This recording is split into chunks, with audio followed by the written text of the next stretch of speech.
This is Anthony from West Coast Custom Concrete, the best in the West. I'm back.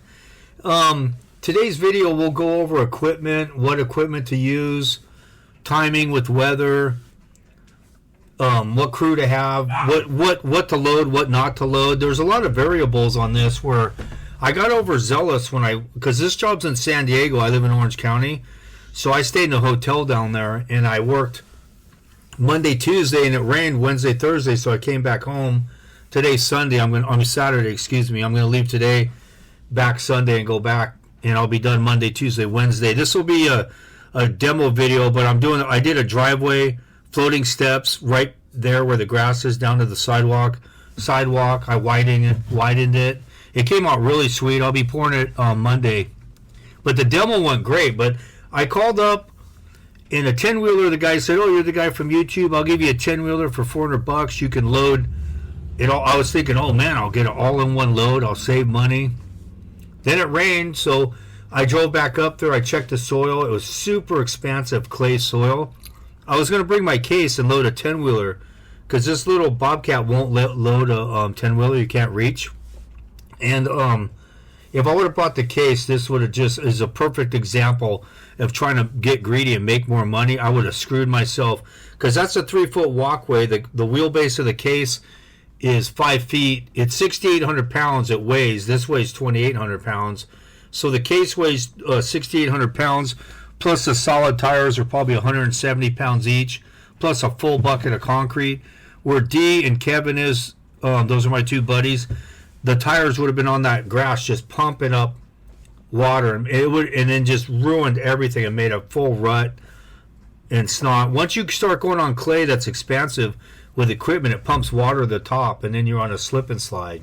So my point is, I paid it more to have a bin delivered, and I used my trailer, and I knew I had to overload the bin and my trailer to get it exact right, and then I wanted the base there that day too.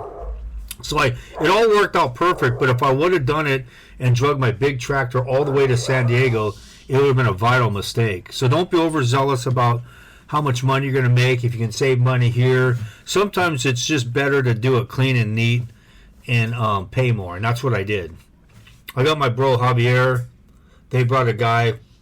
My buddy D's here, the guy right there holding the tractor up, because if you slide off of it, you're going to roll it, into that clay. So I had to be very careful and stay on the sidewalk. So they were keeping an eye on it. That thing's light enough where if I hit that rut and my tires slid off the concrete, they can hold it up, and we'll put some pieces of concrete and I'll get back up on that slab. So I'm having my boy hold it for me here. And all that where he's standing, where D's standing, that's going to be fake grass. So it's going over a foot from where it's at to a 4-foot sidewalk, straight down. Right there where I'm at is floating steps all the way down, staggered them out up to this walkway. And this is a Bobcat S70. It's a 2,800 pound machine. It's 28 horse. That's a 375 pound breaker I have on there, which I could do literally anything with it. I mean, I demoed this whole job out in the driveway by noon, and I'm done. And we got base in the street, and we're spreading it. I put a bunch in a bin. I put a bunch in my trailer. The guy with the bin was late, so I pulled the trigger and loaded my trailer first, and then had him grab the base, and then the bin showed up. It all worked out perfect. I just did the opposite of the way I thought I was going to. But this system, you got to know, if you buy the wrong equipment, it's imperative that you don't, because unless you're already established and you're just switching trades, or you've been working your whole life, or if you're starting out and you buy the wrong equipment and you're broke, it'll take you 10 years to get out from under it. And you'll just keep going backwards. So buy the right stuff. Put the time and the legwork into finding out what's what and what you need. But if you bought a 70 and a trailer, that's this tractor, you cannot go wrong. You can make, this demo here, I would have charged probably, if I came out and it wasn't my job, I'd say $4,000. So, I would make like $3,500 off this thing by noon. And this thing's a little squirrely, so you just got to be careful if you haven't been on a littler one. If you're not used to it, it's squirrely. And I don't spin on the street because I'm not going to keep buying tires. So I just spin it around. I've said that enough of my videos. But if you're new and you haven't seen me, I don't spin in the street, stuff like that. So I'm going to hand load this to get it going, till I get going straight, and then I can pick most of it up, and I'm going to break this driveway out. So I'll be back this Monday. Today's Saturday, and I will pour. I'm pouring like 90% of the job, 95%, and then I got to strip the steps, and then I got to set up the other two floaters on Tuesday, and I'll pour them on Wednesday, and I'm gone. But if you're a good operator and you learn how to do this, you can be so efficient and make so much money. And if you like what you do, you can dial it in where it's just streamlined, just tailor-made. You know, the way I'm doing this is probably the best depiction of a concrete guy on social media, easily. Best work. Best the way I go about it with equipment. You don't need new equipment. If you're starting out and you're in business, don't go into debt. Don't get payments. If you can't buy it yet, you can't own it. You can't afford it. Don't use credit cards. There's the porta potty I had delivered because I had too many guys there, so I just had one of those porta potties. Those things are nasty. Delivered. But buying the right equipment is vital. You know, if I would have brought the case, and I would have made a big mistake. It would have been a huge mess, a huge mistake. It's so heavy when you fill the bucket up. Two of the tires that were would be on the grass would sink 2 feet down. You'd be spinning in and out of there, dumping the bucket. You just look amateurish. But, you know, I got a little greedy when I priced everything, and I'm like, oh, a 10-wheeler, I'll just bring the big one and blow it out. But I actually came up here because this was scheduled for 3 weeks, and then it rained for 3, then it rained again, then it rained again, and then I knew it was going to rain again, but I just pulled the trigger and demoed and set it up and let it rain on it Wednesday, Thursday, and then Friday, Saturday, Sunday's clear. It'll dry up, and then all next week. And another thing I noticed, I walked the neighborhood, the efflorescence was really bad in this neighborhood. Like it was I saw some jobs that were brand new that was really nice work, and the salt was just billowing through and just ruined it. So I moisture buried it. You could see it on this old concrete where it was too. So I took down the dirt, I put a moisture barrier, that yellow stuff, that real thick stuff, and then I put base on top of it to counteract the efflorescence coming through it. And when you're by the beach, you got to be careful. You just look around the other houses and see if it's really bad. But the driveway, they did a beautiful job. It was poured later. They over-X'd it, and they put about 4 inches of sand. So I was pretty sure I didn't have to put down a moisture barrier on the driveway. But I put it on the walkway, which you guys will see in the next video on the setup. Excuse me, the setup and the pour. This went really, really well. We had a blast. There's a concrete crew next door. I used a couple of their setup guys, and one guy had a pump. You'll see him. He pumps this job for me. He had a brand new 570 Olin. So I didn't even drag my pump down there. I didn't see the point in it. You see that dirt, how I'm getting it out of there? It's really expansive and it's wet.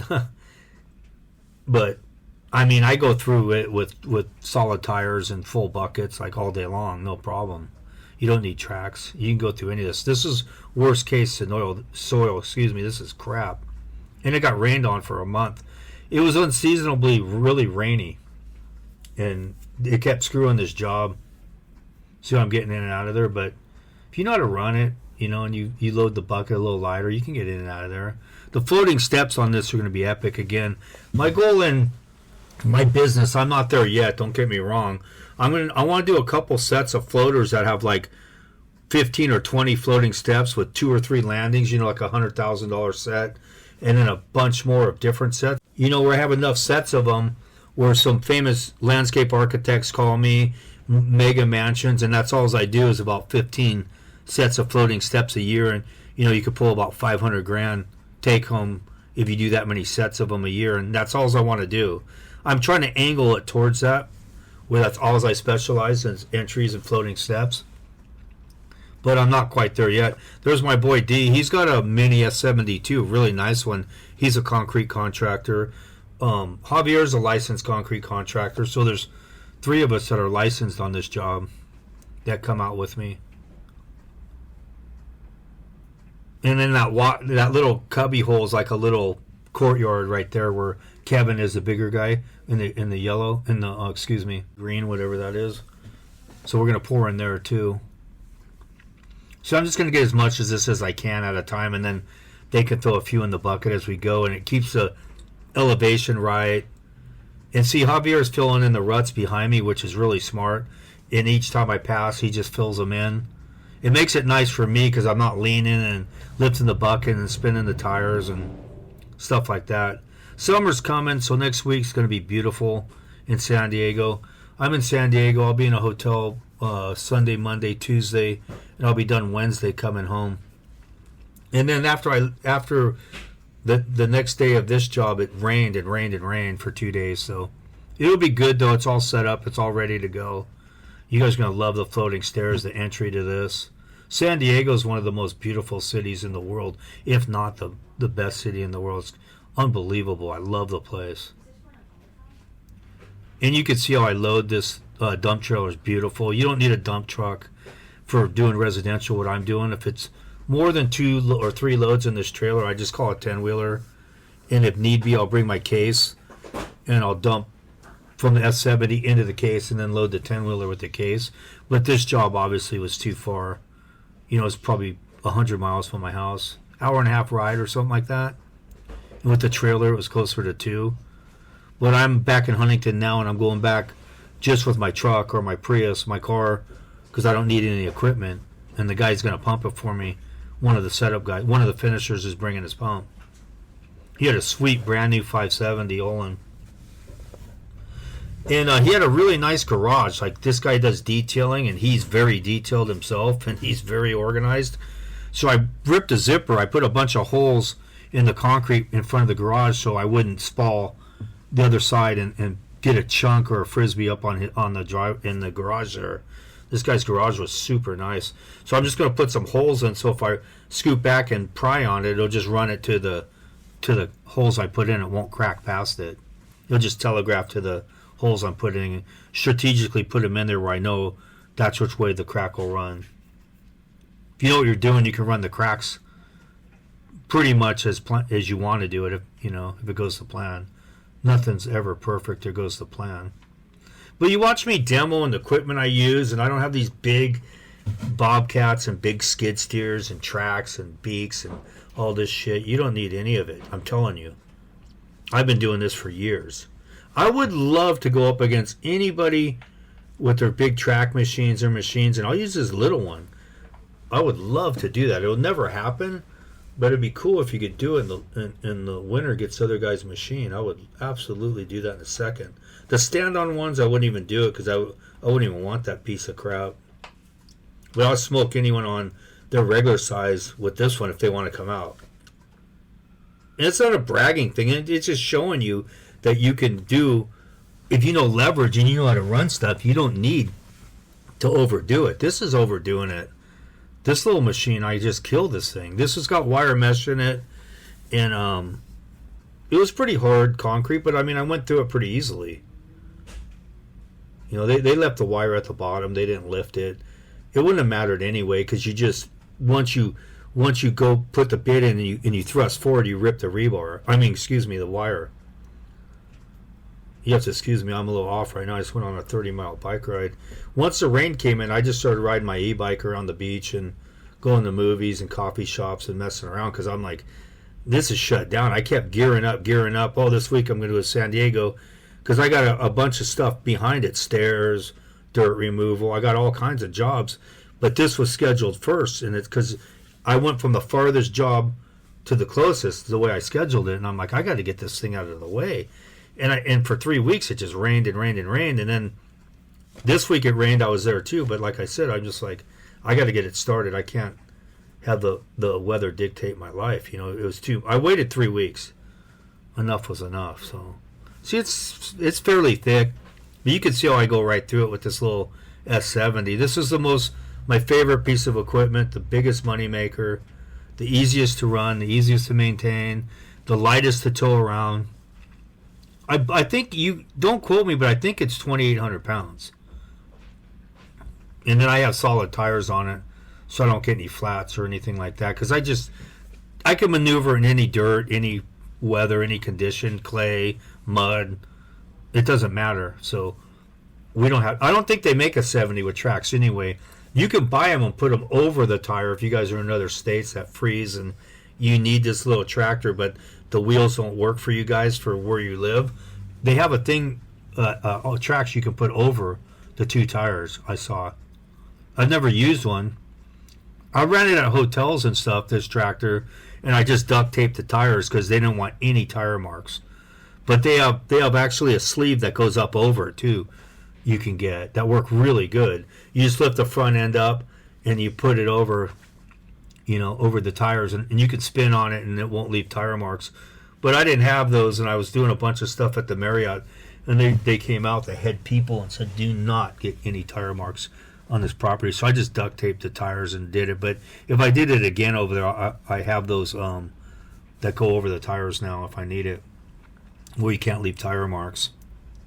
And inside high-end 5-star hotels like that on the beach and stuff, you can't just go through there and put tire marks everywhere and then hope you can pressure wash them out, because they embed in there and you're going to see it, and they're like, no, that ain't going to fly. So I just duct taped them and it was fine. But I would use those things if I went back. Here I am. I'm going to load this thing out. I didn't break it all the way because it was on a pretty good slope and it's sand. So with this little Bobcat, you go in there, you're going to get stuck, and they're going to have to hand load it, and you're going to lift the bucket and wiggle and do a wheelie on the front 2 tires to get out of there, So I left. I actually shouldn't have broken as far as I did. It was fine, because then I back up where Kevin is and I go sideways and get it.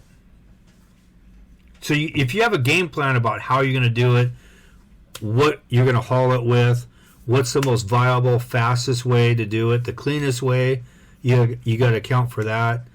If a 10-wheeler you can use in a bigger tractor, of course that's the way to go. I was too far from my house to bring the case to load it, or I could have just put this in the street and had the case there too and demoed it with the S70 and then loaded the truck with the case. But I only have that one trailer right now, and I don't want to haul 2 machines that far, because what I've noticed when you haul that far and you get a flat, or I've had a leaf spring break in the tires on the fender, and then you got to find leaf springs, and I just don't want to be that far out and have a problem. If I'm in town and something like that happened, the axle broke, whatever, I can get it towed to my yard. Not a big deal. All my connections are down here. But the first and second day I was in San Diego, I hooked up with finishers, pumpers, setup guys, bin guys, 10-wheelers. I know I'm like completely set up for any job in San Diego, and I was only there like 2 days, and people were coming around. They're like, oh, you're the West Coast guy. Yeah, here's my card. I'm a finisher. And there's a bunch of finishers and setup guys right next door that did really nice work. And there's a guy, Renee, shout out to him, who let me load a bunch of dirt in his dump truck too, which completely helped me, because then I could go get the base. So it was really nice. See, that's the job where the white truck is. And they did some concrete there, and I saw the work. It was nice. So they'll be on my job. You'll see them in the pour. So I just piled it up on the driveway. And then I back straight out, straight in. And then when I get the last pieces, I just back in with my butt towards a garage and then just pick them up and go. So I just come sideways now, because coming up in the sand, it's 4 or 5 inches of sand. But you can get it, look how I'm doing it. You just push it all that way, and then the residual left couple buckets, maybe you just hand load them. And it works fine. Get the right equipment, get the right people around you. If you can't find the right people and there's mutiny, and just do it yourself. Take smaller jobs until you find the right people around you. Get the right equipment. Don't go into debt. Don't use credit cards. And like I said, I haven't worked in 3 months because of the rain and other situations. It didn't bother me. I don't have any payments. I don't owe anything. I don't use credit cards. I have them. I don't use them. And you can come out and do a job like this.